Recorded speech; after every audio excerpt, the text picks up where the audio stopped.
So there's a pretty huge accounting change coming down the pike in 2026, and it's set to affect millions of businesses right here in the UK. Now, I know what you're thinking.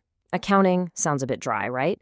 But trust me, this one has the power to totally change the financial story your company tells. So let's get you ready for it. All right, let me ask you something.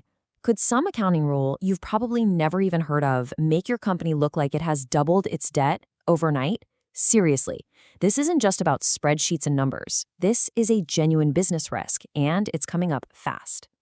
Okay, so to really get what's changing, we've got to look at how things have been working up until now.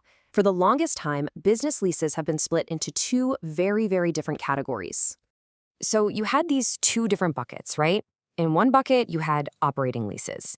Think of your office rent. That was treated just like any other monthly bill, and, this is the key part, it was kept off balance sheet. In the other bucket, you had finance leases, like getting a van on hire purchase. That was treated as if you basically owned it, so it went on the balance sheet.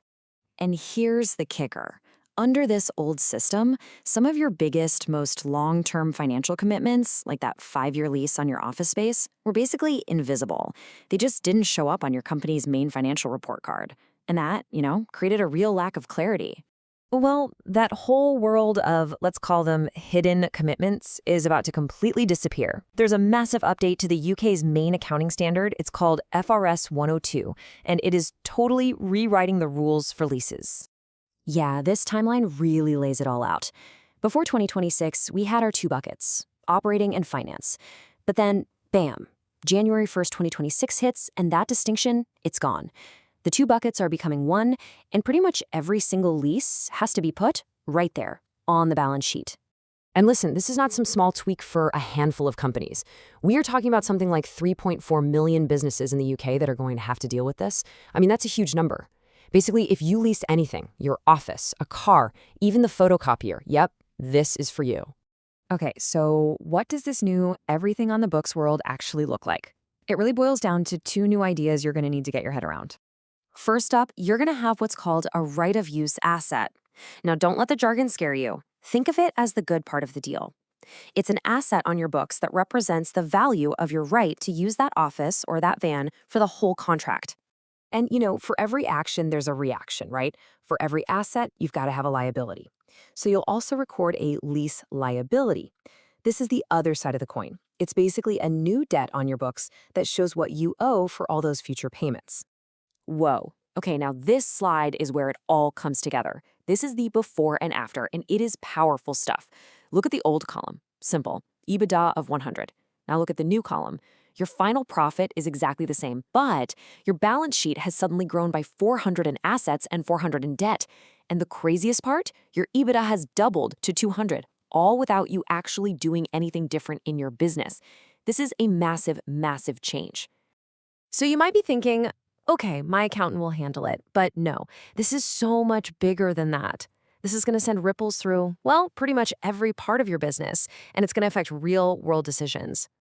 I mean, literally overnight, the key numbers you use to measure your company's health are going to change.